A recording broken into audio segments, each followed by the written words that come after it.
بسم اللہ الرحمن الرحیم۔ السلام علیکم ناظرین۔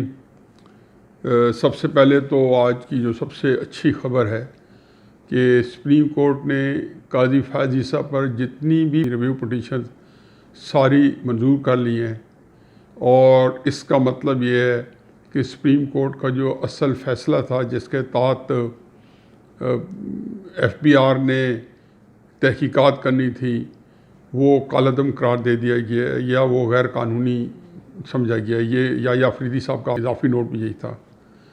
چلو میں تو سمجھتا ہوں کہ اس سے اچھا کام ہو نہیں سکتا۔ خدا نخواستہ اگر سپریم کورٹ جس راہ پہ چل پڑی تھی اور جس طریقے سے اپنے ہی جج کو گرل کیا جا رہا تھا، یا جس طریقے سے اتنے بڑے جج کا پورا سال 1.5 سال آپ نے ضائع کر دیا ہے۔ سپریم کورٹ میں ججز ہوتے کتنے ہیں؟ 16-17 ججز ہوتے ہیں، ٹوٹل 17 کی اسٹرینتھ ہے۔ عموماً وہ کئی دفعہ 1-2 ججز ریٹائر ہوئے ہوتے ہیں، تو اس میں بھی آپ ایک جج کو انکیپیسیٹیٹ کیے رکھیں، وہ اپنے مقدمے لڑ رہا ہو، اپنی بیوی کے ساتھ جو ہے خوار ہو رہا ہو، پریشان ہو رہا ہو، یہ کوئی اچھا نظام نہیں چھوڑ کے کیا۔ بہرحال نہ ہوتا تو اچھا تھا، ہوا تو اس سے بہتوں کو ایکسپوز کر دیا، کچھ لوگ پہچانے تو گئے، اور اس نظام کے اندر 2 چیزیں واضح ہوئیں۔ ایک تو جن لوگوں نے قاضی فیاض عیسیٰ کو آڑے ہاتھوں لینے کی کوشش کی، ان کو یہ پتہ چل گیا کہ پاکستان کے عوام عمومی طور پر وہ اس طریقے سے چیزوں کو ان اٹینڈ نہیں چھوڑتے، اور جب پاکستان کے عوام میں کہتا ہوں تو اس کے اثرات وکلاء برادری جو سپریم کورٹ کے ججز اگر ان کے بہت زیادہ کوئی کمزوری نہ ہو، مفادات نہ ہو، یا دوسرے ججز، تو ان پہ بھی اثرات پڑتے ہیں۔ لیکن جب ہم نے دیکھا کئی دفعہ پہ افتخار چوہدری صاحب کے وقت میں بھی ایسا ہوا ہے اور چیزیں سامنے آئیں، اور جج ارشد ملک جو نواز شریف صاحب کیس میں کہ جب، اور پھر نواز شریف صاحب کی JIT کے وقت میں جب کیسز چل رہے تھے، پھر اس میں بھی جو انٹرونشن رہی ہے ججز کے اوپر اور احتساب عدالتوں کے اوپر، جس طریقے سے اداروں کے لوگ ان کو ملتے تھے یا ان کو انفلوئنس کرتے رنگے ہاتھوں پکڑے جا رہے تھے، تو یہ ساری جو صورتحال ہے اس میں یہ بات تعین ہو گیا ہے کہ اس قسم کا جب پریشر پڑتا ہے، عوام کے اندر اویئرنیس ہوتی ہے، تو یہ لوگ بھی بے اثر ہو جاتے ہیں، اور پھر ہوتا وہی ہے جو آج کا فیصلہ ہوا ہے۔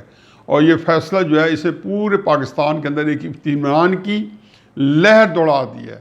اطمینان اس بات کا کہ یقین جانو کہ روزانہ کی چک، اور مجھے یقین ہے کہ اب سپریم کورٹ کے چیف جسٹس صاحب جو یہ فرما رہے تھے، شاید ان کی طرف سے آیا تھا کہ قاضی فیاض عیسیٰ صاحب جو ہے حکومت کے خلاف کیسے نہیں سن سکتے، تو میرا خیال ہے اس قسم کی انہونیاں نہیں ہونی چاہیے۔ یہ سپریم کورٹ کی اچھی روایات نہیں ہیں جن کو قائم کر رہے ہیں، اور پھر اس مقدمے کے اندر بھی ججز کے آپس میں جو چپکلش نظر آئی ہے، اس سے پتہ چلتا ہے کہ جو پورا عدالتی نظام ہے وہ کس طرح ایک شکست و ریخ کے اندر جو ہے وہ پھنسا ہوا ہے۔ بہرحال اینڈ آف دا ڈے بہت بڑا فیصلہ ہے۔ قاضی فیاض عیسیٰ صاحب بہت بڑے جج ہیں۔ میں نے بتا دیا ہے کہ پاکستان کی جوڈیشری کی تاریخ میں اچھے ججز جو ہیں وہ ہاتھ کی 10 انگلیوں پہ گنے جا سکتے ہیں۔ ہو سکتا ہے کہ 4 5 6 کے بعد یہ گنتی پوری ہو جائے اور انگلیاں کچھ بچ جائیں۔ قاضی فیاض عیسیٰ ان ججز میں سے ایک جج ہیں، اور پھر بہت بڑے آدمی کے بیٹے ہیں۔ میرا خیال ہے کہ انہوں نے اپنے خاندانی جو روایات ہیں یا ایک اویئرنیس ہے، آج اس کو آنر کیا گیا ہے۔ قاضی فیاض عیسیٰ آج پہلے سے زیادہ مضبوط جج بن کے آئے ہیں، اور جنہوں نے ان کے خلاف سازش کی ہے یا ان کے خلاف اس طرح کا حرکت کی ہے، ان کو آج منہ کی کھانی پڑی ہے، چاہے حکومت ہے یا حکومت کے ساتھ کھڑے ہوئے پاکستان کے دوسرے طاقتور ادارے ہیں۔ دوسری طرف آ جائیں جی، عمران خان صاحب نے کل یوم تاسیس پہ ایک پیغام دیا ہے۔ اب میں اس پیغام پہ کیا کروں؟ 3 سال بعد جو بندہ یہ کہہ رہا ہو کہ ہم یہ کر دیں گے، یعنی کہ میں چھوٹا سا ایک بچہ ہوں پر کام کروں گا بڑے بڑے، وہ کب کرے گا؟ اب کب بڑے ہوں گے، کب یہ کام کریں گے؟ پھر آج ملتان کے اندر تقاریر فرما رہے تھے مختلف جگہوں پہ، اور تقریر میں تو یقین جانے سے تقریریں سن کے تھک گیا ہوں۔ پہلے تو آ جائیں یوم تاسیس کے اوپر کہ ہم نے یہ کیا، ہم نے وہ کیا، ہم نے فلاں کر دیا، پتہ نہیں کیا موسمیاتی تبدیلیاں لے آئے، فلاں کر۔ یہ بندہ جو ہے یہ کیوں خود فریبی کا شکار ہے؟ میں کہتا ہوں کہ یہ جو ہیلوسینیشن ہے، جو اس کا سائیکسس ہے، یہ بیماری سے بھی آگے بڑھ گیا ہے۔ ہے ہیلوسینیشن کس کو ہوتی ہے؟ میں اکثر کہتا ہوں کہ ہیلوسینیشن ہمیشہ ایسے بندے کو ہوتی ہے جس کو ہر وقت شیشے میں اپنی شکل نظر آتی ہے. ایک میں عجیب بات کر رہا ہوں جس کا عمران خان سے اتنا تعلق جوڑنا مقصد نہیں ہے، لیکن حقیقت یہ ہے کہ جن لوگوں نے پیغمبری کے دعوے کیے یا خدائی کے دعوے کیے، فرعون ٹائپ یا نمرود ٹائپ، حقیقت یہ ہے کہ آج سائیکائٹرسٹ جب وہ انالیسس کرتے ہیں تو کہتے ہیں یہ لوگ ہیلوسینیشن کا شکار تھے. یہ اپنی طاقت کے زوم میں یا اپنی پاپولیرٹی کے زوم میں جن کو ارد گرد نظر آتی ہے، یا اپنی ذات کے اندر یہ اتنا اپنی ذات کو دیکھتے ہیں کہ اس کے بعد ان کو یہ سمجھتے ہیں دنیا کو ایگزسٹ ہی نہیں کرتی. پھر ان کی ریالٹیز اپنی ہوتی ہیں جن کا ہماری ریالٹی سے کوئی تعلق نہیں ہے، اور یہ ریالٹی پاکستان میں حکومت کر رہی ہے. لیکن مجھے اس کی ہمیشہ خوشی ہوتی ہے جو ان باتیں کی میں ایک ایک بات کے پرخط چوڑا کر رکھ سکتا ہوں کہ کیا انہوں نے محنت کی. ہر دفعہ پہ 96 میں جب پارٹی بنائی تو فوج کے سہارے کچھ لوگوں نے آسرا دیا اور اسی امید پہ لگے رہے، اور میں ان کو سمجھتا رہا. میں نے کہا بالکل آپ احمق ہو. پھر مشرف صاحب نے کتنی دفعہ بتایا کہ یہ مجھ سے 50-60 سیٹس مانگتا تھا. میں کہتا تھا آپ 8-9 سیٹس بھی آپ کے لیے بہت زیادہ ہے، آپ 1 سیٹ کی پارٹی ہو. اور وہ 1 سیٹ بھی میں یہ نہیں کہتا ہوں اللہ تعالیٰ نے اس کو دی ہے، لیکن وہ بھی میں کہہ سکتا ہوں کہ اگر میں کا لفظ استعمال ہو جیسے یہ کہتا ہے میں تو وہ بھی میری منہور منت تھی وہ سیٹ جو اس کو 2002 میں ملی. وگرنہ یہ حرف غل کی طرح صفحہ ہستی سے سیاست سے یہ بالکل باہر ہوتا. چنانچہ آج بھی بتا رہے ہیں کہ کے پی میں امیر اور غریب کا فرق ہم نے ختم کر دیا ہے. یعنی کہ پنجاب کے اندر جو ٹریش پکرز ہیں، جو بیچارے جو وہ گند کے اور ان کے اندر جہاں پہ آپ کا کچرا پڑا ہوتا ہے ان میں سے وہ چیزیں جو تلاش کرتے ہیں لاہور سے لے کے کراچی تک، وہ کون ہے؟ بیچارے کے پی کے پٹھان ہیں. یہ غربت کا حال ہے. لاہور کے ہسپتال ابھی بھی دیکھو، دماغ کے ہسپتال میں کون آئے گا؟ کے پی کا آئے گا. جتنے غریب لوگ آتے ہیں لاہور کے ہسپتالوں میں، راولپنڈی کے ہسپتالوں میں، آپ کو دیکھیں کے پی کا بندہ کتنا ملے گا. وہاں پہ ابھی بھی سروے بتاتا ہے کہ کے پی اور بلوچستان جو ہے پاکستان میں غربت جو ہے اپنی انتہا کو چھوئی ہے ان کو. لیکن وہ بڑی ڈٹائی سے کہتے ہیں، وہ کوئی مانتے نہیں ہے. سمگلنگ عروج پہ آپ دیکھتے ہیں کہ سینیٹرز کے جو ریٹس ہوتے ہیں جو کے پی اور بلوچستان ہے اس کو کوئی بیٹ نہیں کر سکتا. ایک تو وہاں بندے تھوڑے ہیں، دوسرا رقم زیادہ ہے، پیسے زیادہ ہیں. کہاں پیسے آئے ہیں؟ بلوچستان کا ٹکٹ جن کو عمران خان صاحب نے دی ہے، یہ کون لوگ ہیں؟ ان کی کیا منی ٹریل کیا ہے؟ تو یہ خیر کہہ رہے ہیں ملک کا جو حال کر دیا ہے. بات پھر میں کل والی تو رہوں گا جو پہلے بھی کئی دفعہ کر چکا ہوں کہ یہ مجھے اس بات کی ایک دلی خوشی آسودگی ہے کہ اللہ تعالیٰ نے عمران خان صاحب کو اسٹیبلشمنٹ کے لیے ایک عذاب بنا کے نازل کیا ہوا ہے. انہیں کہا نہیں بڑی محنت سے تلاش کیا تھا ہیرا اور اب گلے پڑ گیا ہے. اب ہر چیز وہ سنبھالنے کے چکر میں ہے، اکانومی چلانے کی کوشش کی ہے، اس کا پتہ چل گیا ہے. آج نہیں کی 40 سال ہم نے فوج کا دور دیکھا ہے اور 40 سال انہوں نے اپنا ہنر آزما لیا ہے. لیکن 40 سال میں میرا نہیں خیال کہ ہر دفعہ یہ سمجھتے ہیں کہ میں پہلے سے کوئی بہتر ہوں. مشرف سمجھتا ہوگا کہ وہ ضیاء الحق سے بہتر ہے، ضیاء الحق سمجھتا ہوگا کہ وہ یحییٰ خان سے بہتر ہے، یحییٰ خان سمجھتا تھا ایوب خان جو ہے وہ تباہ کر دیا ملک کو. اور ایوب خان جو ہے وہ تقریباً 10 سال سے ڈائریکٹ اور 51 سے لے کے 58 تک 8 سال جو ہے پس پردہ وہ پاکستان کو دبوچ کے بیٹھا رہا. جیسے آج ابھی ہم دیکھتے ہیں کہ بظاہر عمران خان ہے اور پیچھے جو سلیکٹرز ہیں وہ عمران خان نہیں ہیں. تو یہ ایک عجیب و غریب جو صورتحال ہے اس سے پاکستان دو چار ہے. اور عمران خان صاحب جو ہیں بہرحال ایک آزمائش اور امتحان ہے پاکستان کے لیے بھی اور اسٹیبلشمنٹ کے لیے بھی. لیکن اس لحاظ سے مجھے بڑی خوشی ہوتی ہے کہ اسٹیبلشمنٹ کو بھگتے اور اس کو انجوائے کرے. میرا خیال ہے کہ یہ ان کی قسمت جو ہے انہوں خود اپنے ہاتھ سے، بلکہ جس کو کہنا چاہیے کہ بالکل رگڑ رگڑ کے لکھی ہے، اپنی امنگوں کے خون سے انہوں نے یہ اپنی قسمت بنائی ہے. ایک تیسرا ٹاپک بھی ہے جو میرا خیال ہے کہ اس وقت میرے لیے جان لیوا ہو چکا ہے، اور وہ ہے 3-4 دن پہلے آرمی چیف صاحب کی میڈیا سے ملاقات. وہ خاص بات نہیں ہے میڈیا والوں نے کیا کر لینا کیا نہیں کر لینا، لیکن جو چیز میں خوش کر سکا ہوں کہ میڈیا کو مینیج کرنے کی کوشش کی گئی ہے. کیونکہ جب انہوں نے ہندوستان سے تجارت کرنے کی کوشش کی تو دیکھا کہ اسی رات میڈیا نے آسمان سر پہ اٹھا لیا، اور اگلے دن یہ وہ کہتے ہیں نا کہ دم دبا کے بھاگ ہے سارے، ذمہ داری لینے پر تیار نہیں تھا. وزیر اعظم جیسے اپنے دستخط سے سمری بھیجی تھی وہ اس کون میں تیار کرنے پر تیار نہیں تھا. کہا جا رہا تھا وزیر اعظم صاحب کو جتنا غصہ ہندوستان پہ ہے وہ سوچ نہیں سکتے کہ کشمیری پہ ظلم ہو رہا ہو، تجارت ہو رہی ہو، ہر طرح کی باتیں ہوئیں.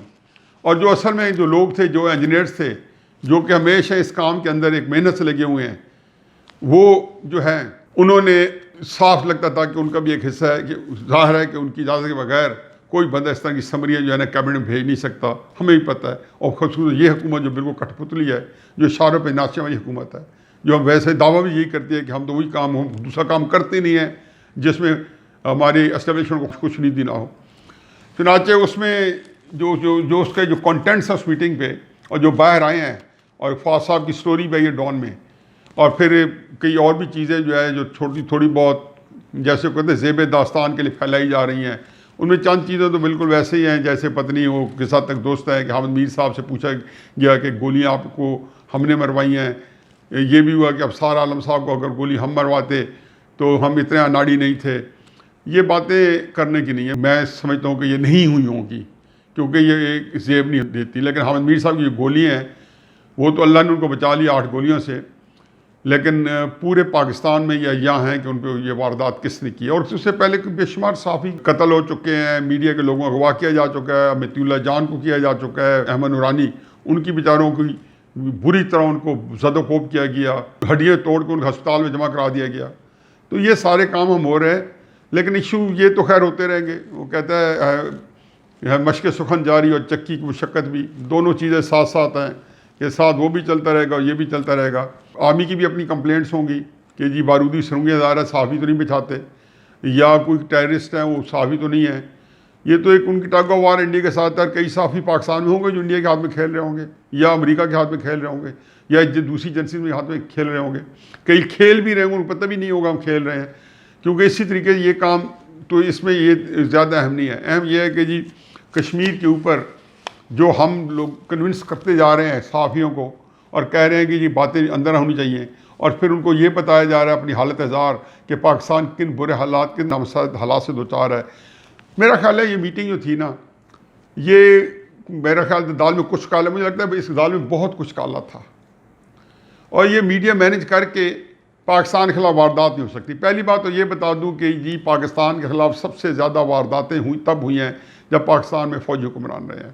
ایوب خان کے وقت میں دریا ہوں یا سر کریک کا معاملہ ہو جس میں ہم نے دریا سندھ کا مشرقی حصہ جو ہے ہندوستان کے حوالے انٹرنیشنل آربیٹریشن کے بعد دے دیا.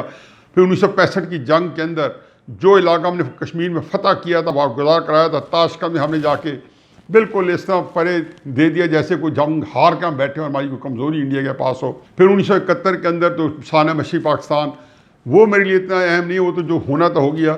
لیکن اہم یہ ہے کہ دوسری سائڈ پہ جو کشمیر کی سائڈ پہ جو انڈیا ہمارے کئی کلومیٹر اندر گھس آیا تھا کشمیر کے اندر جو ہمارے پاس تھا، وہ اس نے جانے سے انکار کر دیا، اس نے پرماننٹ اپنے پاس رکھ دیا. اور LOC ہماری لائن آف کنٹرول وہ اس دن سے وہ بن گئی. پھر سیاچن کا کیا معاملہ ہوا ہے، جب ایک جنرل ضیاء الحق صاحب کا مارشل تھا، ہم نے اتنی بڑی اہم اسٹریٹجک چوٹی لے لی جو چین کو اسٹرگل کر کے وہاں پہ ویلی کے اندر انہوں نے انڈیا کو اس سے گھیرا ہوا ہے کہ سیاچن کے اوپر جو ہے وہ اسٹریٹجک فائدہ نہ اٹھائیں. پھر کاغر کے اوپر کیا ہوا، میرا خیال ہے کہ مجھے ایک سینئر آرمی آفیسر نے بتایا تھا کہ جتنی ہماری کیجویلٹیز کاغل میں ہوئی ہیں ہماری کسی ایک جنگ میں نہیں ہوئی. یعنی کہ تھوڑی چھوٹی سی جنگ، ایک محاذ کی جنگ میں ہم نے اپنے جو ہے نا جری نوجوان جو ہے بالکل نہتے ان کو بھنوا دیا. کس کی غلطی تھی، کوئی اس کو اون کرنے پر تیار نہیں ہے. پھر اس کے بعد مشرف صاحب کا کشمیر فارمولہ آ گیا. کشمیر مشرف صاحب نے امریکہ کے آگے، کولن پال اپنی کتاب میں کہتا ہے امریکی وزیر خارجہ کہ جب میں نے کال کی تو ہمارا خیال تھا کہ ہم جو 7 شرائط رکھیں گے تو ان میں سے 3-4 مانیں گے، 3-4 ریجیکٹ کر دیں گے. وہ تو اتنی کپکپاہٹ تھی، رات کی آدھی رات میں پہلے ان کو جگایا گیا 3-4 بجے، یہ بے عزتی کی گئی، اٹھ کے کال سنائی گئی. انہوں نے کہا ہمارا حکم ہے 7، انہوں نے کہا یس سر یس سر یس سر. تو یہ وہ اچیومنٹس ہیں جو ہماری تھی. پھر کشمیر کے اوپر فرمایا جب اقتدار میں آئے تو کہا ہماری تو ہندوستان کا مسئلہ یہ کہ کشمیر کا. پھر جا کے واجپئی کو جا کے جیسے ہاتھ میں لایا، بے عزتی کروائی اپنی نیپال میں، اپنی جگہ سے اٹھے اور نیچے سے ڈیسک اٹھا کے لمبا ہاتھ کر کے ان کو ملانے کی کوشش کی. اور پھر کشمیر پہ تیسرا فارمولہ کرنے کی کوشش کی، وہ بھی نہیں مانا گیا. آگرہ پہنچے، سب کچھ کرایا، مانا نہیں گیا. تو یہ ہماری وہ داستان ہے. پھر اب آ کے ہم نے ایک ہی میٹنگ کی، ساری پارٹی اکٹھا کیا اور کیا کیا جی، گلگت بلتستان کو صوبہ بنایا جائے. لوگوں کی خواہش ہے. ایک جو یہ نامعلوم لوگ ہیں نا جو کیپٹن صفدر کے خلاف FIA کرا دیتے ہیں، وہ کسی کو گولی مار دیتے ہیں، ابصار عالم کو، وہ کبھی گلگت بلتستان سے مطالبات شروع کر دیتے ہیں کہ ہمارا صوبہ علیحدہ کیا جائے، کبھی کسی کے خلاف قاضی فائز عیسیٰ صاحب کے خلاف درخواست دیتے ہیں سپریم جوڈیشل کونسل میں. ان نامعلوم لوگوں کی FIRوں نے، ان کی مطالبات نے، ان کی ساری چیزوں نے قوم کو حکام آ رہا ہے۔ میں صرف یہ بتا دوں کہ آج آپ جس معیشت کا رونا رو رہے ہیں، اس پہ آپ کبھی بات نہیں کریں گے اس معیشت کا باجا کس سے بجایا ہے۔ 5.8 پہ یا 5.6 کے اوپر واٹ ایور چھوڑی معیشت کو 0.04% پہ کس سے پہنچایا ہے۔ 335 بلین کی یا 330 بلین کی اکانومی کو 350 بلین پہ کس سے پہنچایا ہے۔ یہ کون ذمہ دار ہے اس ملک کا؟ کون ذمہ داری ہے کہ جھوٹوں سے وہ کل بھی کہہ رہا تھا کہ قرضے دگنے ہو گئے، جتنے قرضے 2.5 سال میں انہوں نے لیے ہیں مسلم نون کے دور میں 5 سال میں وہ قرضے ان سے یہ ٹاپ گئے ہیں، اور اس کا لامتناہی سلسلہ نہ ختم ہونے والا۔ یہ ساری صورتحال آپ کے سامنے ہے۔ اس وقت پاکستان کی معیشت کا باجا بجا ہوا ہے۔ اب آپ اس کا مطلب ہے کہ ہندوستان کے آگے ہتھیار ڈال دیں، آپ کشمیر کو چھوڑ دیں، آپ یہ سمجھ لیں کہ اگر ہم نے یہ کشمیر بچا لی تو آپ کی اچیومنٹ ہے۔ یہ ہم اگر ہندوستان کے ساتھ جو ہے جس کو کہنا چاہیے یہ جھگڑا ختم ہونا چاہیے، آپ کہتے ہیں ہم تاریخ کے قیدی نہیں رہ سکتے، تو تاریخ کے قیدی نہیں رہ سکتے تو پھر ہم کرنا کیا چاہتے ہیں؟ پھر ہم نے کیوں یہ 1.2 1.3 ٹریلین کا جو بجٹ ہے جو عملاً 1.7 1.8 پہنچ جاتا ہے، ہم اپنی فوج پہ اس لیے خرچ کر رہے ہیں نا کہ کسی طریقے سے ہمارے کشمیری بھائیوں کو محفوظ کر سکیں۔ ٹھیک ہے کہ 370 کے اندر ہمارے کنسرن اتنے نہیں ہوں گے، لیکن 35A کے اوپر بھی ہمارے کنسرن۔ اصل ایشو تو یہ ہے کہ ہندوستان جب کشمیر بات کرتا ہے تو وہ تو یہ کہتا ہے یہ کشمیر اسے دے دو ہمیں اور مزید ڈیفینسو کرنے پہ۔ میرا خیال ہے کہ یہ نہیں چلے گا۔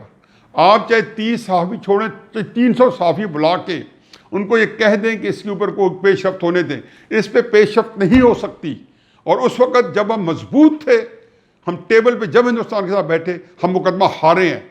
سر کریک پہ مضبوط تھے، 65 میں مضبوط تھے، ہم ہر وقت میں 80s میں ہندوستان ہمارے مقابلے میں اکانومی میں اس کا باجا بجا ہوا تھا، ہم پورے روس کے ساتھ لڑے تھے، مضبوط تھے۔ کاگل کے وقت میں ہمارے حالات برے نہیں تھے، ہم بڑے مضبوط تھے، ہماری سب کچھ چل رہا تھا، اور ہم ہار گئے سب کچھ۔ جب ہم مضبوط تھے، ہم ہار گئے تو ہم اب آگے ہندوستان سے کچھ منوا لیں گے، اور وہ بھی یہ جی ڈوول جیسے جن کے ساتھ ہمارا بندہ جا کے نیگوشیٹ کرے گا۔ وہ ہندوستان جو ہے، مجھے کہنے میں کوئی حرج نہیں ہے کہ وہ ہم سے انٹلیکچولی سپیریئر ہیں۔ ہم ٹھیک ہے، ہمارے اندر جذبہ ہے، شہادت بھی زیادہ، سب کچھ ہے، پھر ہم نے ملک کا جو حال بنایا ہے وہ خود غرضی اگر وہاں آ گئی تو پھر وہ ہم سے بہت کمزور ہو جائیں گے۔ 39 ایئرز ہم نے فوج کی ڈائریکٹ حکومت کی، باقی سال ہم نے اکھاڑ پہ چھاڑ میں گزار دیے۔ آج اس نہج پہ کھڑے ہیں کہ اب یہ دیکھ رہے ہیں کہ کشمیر کو کس طریقے سے ہم نے ہینڈ اوور کرنا ہے، گلگت بلتستان کو کیسے صوبہ بنانا ہے، اور اس کو کیسے پاکستان کا حصہ بنانا ہے۔